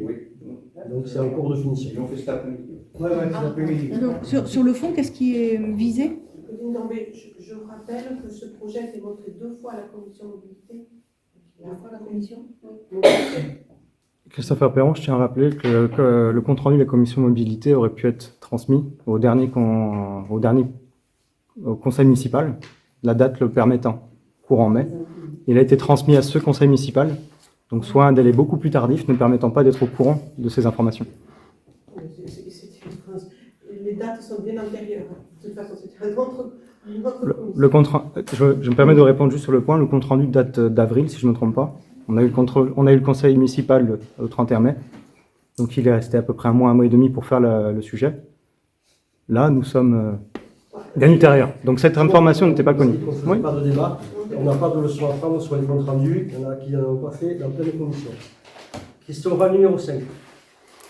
La question orale numéro 5, Christopher Perron, repose est sur la réfection des enrobés. Donc il y a des réfections sommaires de fissures des enrobés ont été faites cet été sur la commune. Par ailleurs, le matériau lisse, assimilé à du goudron, s'avère glissant par temps de pluie, ce qui constitue un danger pour les 2 roues, notamment sur les portions fortement réparées. Nous estimons que l'effort actuellement consacré aux travaux de maintien en état des voiries est insuffisant. Ce sont des dépenses peu valorisantes pour la mairie, mais indispensables à une gestion pérenne des voiries. Nous demandons à avoir une planification et un budget pour cet entretien. Je rappellerai qu'au niveau de la réfection des enrobés, certaines fissures ont été réparées de façon sommaire sur certaines zones, sans aucune raison logique. Alors, la commune prévoit systématiquement des enveloppes pour les travaux d'entretien de la voirie. Elles n'ont jamais été aussi importantes qu'aujourd'hui. Mais effectivement, elles restent inférieures aux besoins car la voirie souffre d'un manque d'entretien pendant des années. L'effort d'entretien commencé sera poursuivi. On a fait notamment beaucoup de choses cet été, tout ce qui est traitement des racines, chemin de la gare, avenue de Toulouse, et on devrait terminer par le clos Jouanais avec un début des travaux le 2 octobre. Donc c'est déjà des travaux d'entretien qui sont conséquents. On suit le programme de réparation de voirie qui est préconisé par l'AGLO. Et entre-temps, vous avez évoqué tout à l'heure l'attribution de compensation pour les investissements voirie. Je pense qu'on a rarement investi 600 ou 700 000 euros dans la voirie. Donc vous comprenez bien que le programme d'entretien, il ne peut être qu'une partie de cette enveloppe. Aujourd'hui, on est plutôt sur 10% de l'enveloppe globale, ce qui est déjà énorme par rapport à ce qui a été fait pendant très longtemps. Alors c'est sûr que ça prendra du temps. On a des travaux plus importants à faire parce qu'il y a des voiries qui vont s'abîmer. Par exemple, si on prend le chemin des Espérances, avec les travaux qu'il y a eu ou les travaux qu'il y aura, ça va être abîmé. Donc c'est des travaux conséquents d'entretien et de réaménagement. Sur les travaux d'entretien, il n'y a aucune subvention. Donc ça veut dire que c'est 100% à la charge de la collectivité. Et en tout cas, on ne laisse pas se dégrader la voirie, puisque même si les pontages, c'est peut-être pas l'idéal, mais en tout cas, ça permet de prolonger la vie du bitume, que la chaussée ne se fissure pas, et les réparations qui sont faites sommaires permettent de faire durer la voirie. Il n'y a aucune, de toute façon, collectivité qui a une voirie nickel. Allez voir les départementales, allez voir les nationales, en plus de ce qu'il y a dans les villages. Donc on n'a pas de difficulté par rapport à ce plan d'entretien. Christopher Perron, juste pour répondre sur votre point, après je ne prendrai pas plus de temps, parce que vous mentionnez qu'il est intéressant et nécessaire de réparer les fissures. Il est nécessaire de réparer la totalité des fissures sur une zone de réparation, ce qui n'a pas été fait, ce qui n'a pas été fait sur la commune. Et je tiens à rappeler que dernièrement, en fait, à titre personnel, j'ai fait intervenir un professionnel pour réparer des voiries privées. J'ai posé la question notamment sur l'avenue Lagare et de sa position. Sa position était que c'était un non-sens de le réparer. Nous, on passe par les techniciens de l'AGLO, on suit leur programme d'entretien. De toute façon, les fissures, on ne peut pas tout faire la même année, puisque on est avec un budget. Donc, effectivement, vous parlez de programme d'entretien. Donc, effectivement, c'est des choses qui sont étalées sur plusieurs années. Christopher Perron, pour qu'il n'y ait pas de méprise, sur le même tronçon, la totalité des fissures n'ont pas été réparées. Ce qui est un non-sens, parce que la personne, la société qui est venue, a bâclé le travail. Et si on leur donne un budget de 20 000, ils ne vont pas nous en faire pour 40 000. C'est quand même logique, quoi. La tarification se fait autant, juste pour information. Ok, question orale numéro 6. On se demandait la composition de la commission d'appel d'offres suite à la démission de Francis Ortigosa, puisque les commissions dans lesquelles il était et les attributions qu'il avait ont été revu et redispatché sur d'autres personnes et on s'est aperçu qu'il n'y avait pas eu la commission d'appel d'offres, donc on voulait savoir. Donc on l'avait modifié lors de la démission de Dominique Jacques. Pour Francis Ortigosa, c'est vrai qu'on n'a pas procédé à son remplacement. La commission d'appel d'offres se réunit très peu souvent, avec des seuils de marché qui dépassent largement les seuils de marché de la commune. Donc effectivement, c'est un point qui n'a pas été fait et qu'il faudra faire d'ici le prochain conseil. Merci. Ensuite, il y a des questions sur les décisions. Je vais commencer sur les décisions.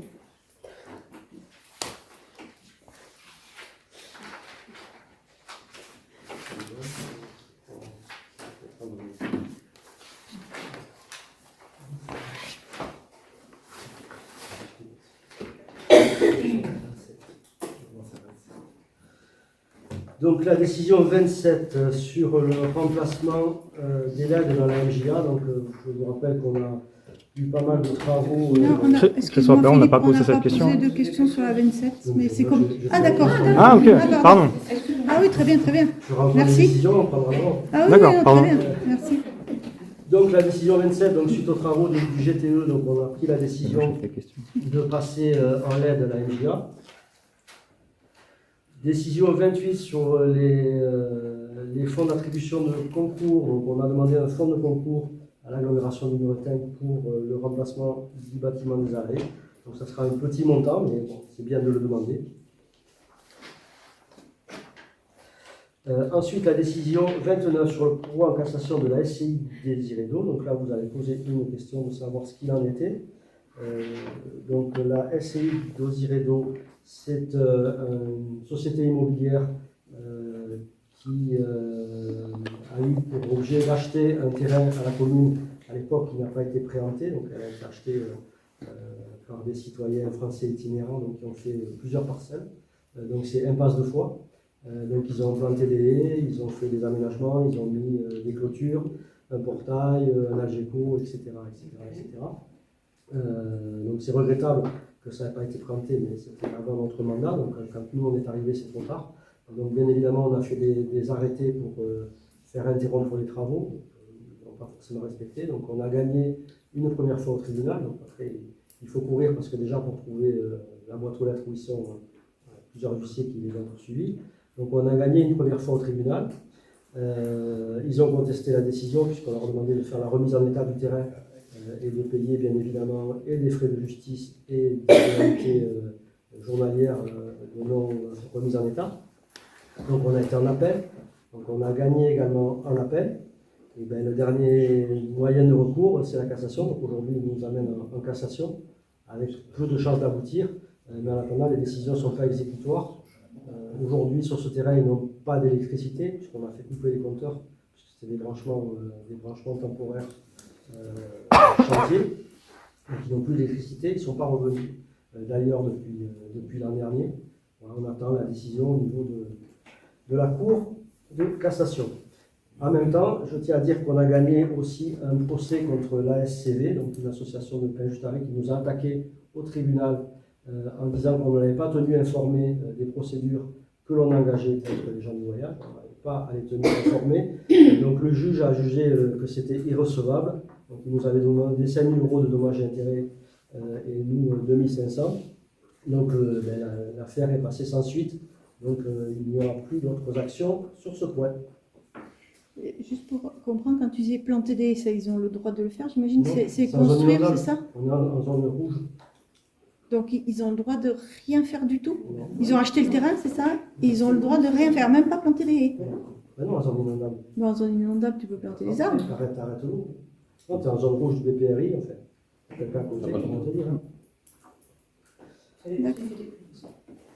Donc en fait, il faut qu'ils démolissent. Le but, c'est qu'ils démolissent. Il faut qu'ils le remettent en terre agricole. Ils n'auraient pas dû l'acheter, en tout cas, la personne qui l'aurait vendu n'aurait pas dû le vendre et la commune aurait dû le planter. Décision suivante. Donc, subvention au conseil départemental pour la réalisation d'un chemin entre le site stade et l'aire de jeu. Donc là, il y a une question. Si vous avez été sur place, vous pourrez vous rendre compte qu'il y a un cheminement entre les deux. Vous n'avez pas vu, mais les clôtures sont séparées. Oui, on a vu. On a mis exactement le même revêtement qu'on a mis à la coulée verte. Donc c'est un revêtement drainant. Le revêtement il doit permettre aussi le passage d'une nacelle au cas où le point électrique tombe en panne pour que le SDEC puisse venir le réparer. Et donc on demande une subvention pour ce cheminement, sachant qu'on a refait aussi le cheminement qui avait été enlevé quand on a implanté l'aire de jeu, pour pouvoir relier l'ancien cheminement le long du Haut-Bout. Christopher Perron, sur la coulée verte, ce n'est pas un chemin drainant, juste pour information. Donc quel type de chemin a été mis du côté du City Stade? Ok, c'est le même. Et c'est un chemin donc, non drainant du coup. On l'a vendu pour drainant. Ensuite. La gravier bitumeuse n'est pas drainante. Et donc, l'autre décision, donc, je vous l'ai dit, on a pris un avocat par rapport au fait qu'on ait été mis au tribunal. Donc, effectivement, on avait prévu une convention d'honoraires de 3 000 € qui a été dépassée, puisque, effectivement, vous l'avez dit, c'était dans un délai très court et notre avocat a été obligé de travailler le dimanche. Donc, on est plutôt à 4 000 € de frais d'honoraires. Contrat de maintenance de l'alarme aux ateliers municipaux. En particulier. Renouvellement de l'association des confluences par la mairie. Un avenant à la maîtrise d'œuvre pour le parc de la mairie. Donc là, on a une question. Donc effectivement, on va bien commencer à faire le drainage nécessaire au bâtiment et surtout à amener toutes les eaux pluviales dans le projet du parc. Ça va être amené dans un point bas. L'idée, c'est de ramener toutes les eaux au même endroit avec un bassin d'infiltration qui sera en bas du pigeonnier. On va confier cette mission au bureau d'études et le chiffrage sera détaillé, mais pour l'instant, la mission n'a pas encore été réalisée. Sandrine Lafont, ça veut dire par rapport à quand on avait discuté du projet d'aménagement des caves de la mairie, il y avait une partie qui était le drainage, c'est la même chose? C'est la même chose. D'accord. Il n'y aura pas de drainage pour les caves. D'accord. Et on n'a pas d'estimation de ce truc-là, c'est ça que tu viens de dire? On va avoir sous peu, mais pour l'instant, on n'a pas.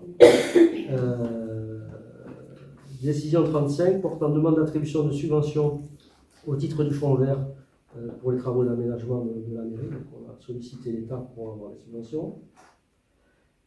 Décision 36 sur la mise en place d'une procédure pour les assurances avec la responsabilité civile avec la société Julien. Donc, traditionnellement, les communes, en tout cas nous c'est le choix qu'on a fait et qui a été fait auparavant, puisque c'était déjà comme ça, donc une assistance à maîtrise d'ouvrage pour les contrats d'assurance, parce que les contrats sont de plus en plus complexes pour les collectivités.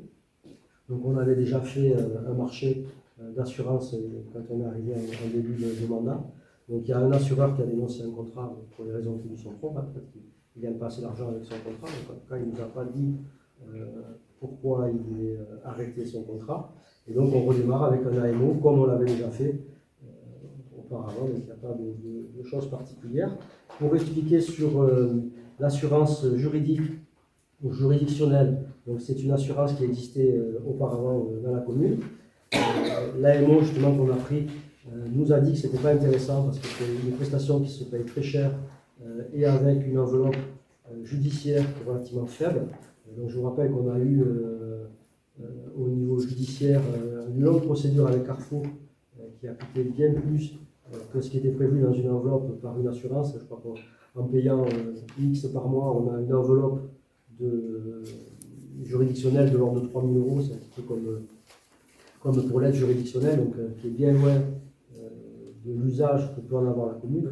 On a cité un certain nombre de procédures, donc on aurait payé une assurance pour rien. Et donc après, bien évidemment, s'il y a des procédures, on est obligé d'aller au bout. Et comme là, on va en cassation, si on ne prend pas d'avocat, on n'est pas représenté. Si on n'est pas représenté, on a plus de chances de perdre que de gagner. Donc cette assurance, en tout cas, ils nous l'ont déconseillée puisqu'elle n'était pas intéressante.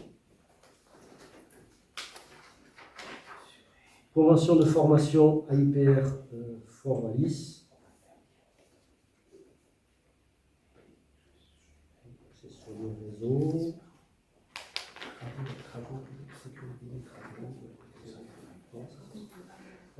Et ensuite une décision 39 sur les vérifications électriques de gaz. Une décision de subvention à la région sur les travaux des allées de géothermie. Alors c'est la même chose avec l'ADEME de l'autre côté. Et vous nous avez posé enfin une question sur la centrale photovoltaïque, pour lesquelles nous, on n'est pas en mesure de vous répondre, hein, puisque c'est l'équipe de maîtrise d'œuvre qui nous a demandé de changer l'onduleur. Si vous avez lu l'enveloppe travaux, les panneaux sont un peu plus solides, donc les panneaux sont plus chers. Ils ont mis un onduleur un peu moins cher. Apparemment, il est équipé de parafoudre. Maintenant, sur les données techniques, on fait confiance aux gens qu'on paye pour faire ça, quoi. Donc, il n'y a pas d'intérêt particulier, ni de baisser l'enveloppe travaux, ni de mettre du matériel à moindre coût. Ils optimisent l'installation. Si on a pris des professionnels, c'est pour ça, quoi. Christopher Perron, la question était globalement de savoir quelle était l'ancienne référence de produit permettant à une personne éclairée de pouvoir comprendre quelle est la différence. C'est marqué dans Parce que globalement, les deux installations sont identiques en termes de puissance, donc il n'est pas logique d'avoir un onduleur dégradé pour des raisons financières, sauf si le choix a été calculé.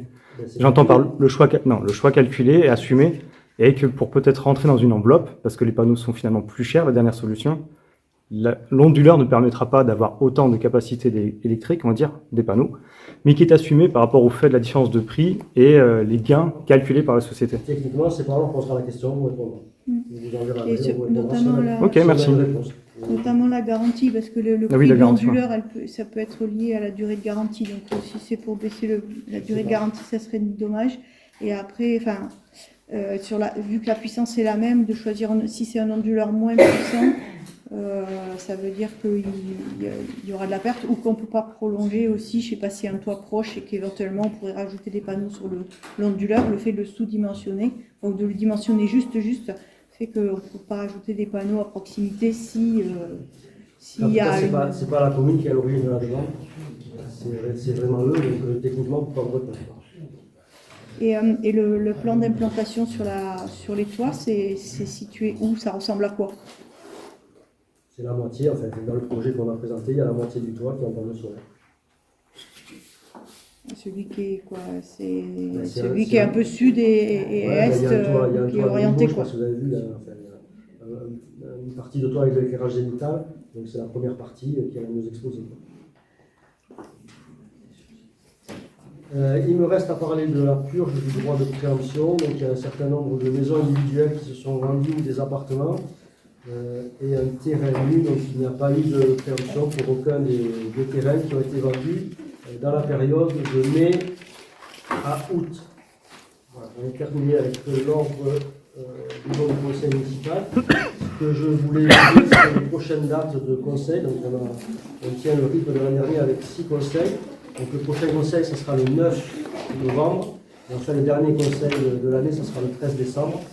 Donc, si cette fois-ci, il n'y a pas de match, on pourra peut-être faire l'apéritif qui était prévu l'an dernier. Merci à tous. Bonne soirée. Merci.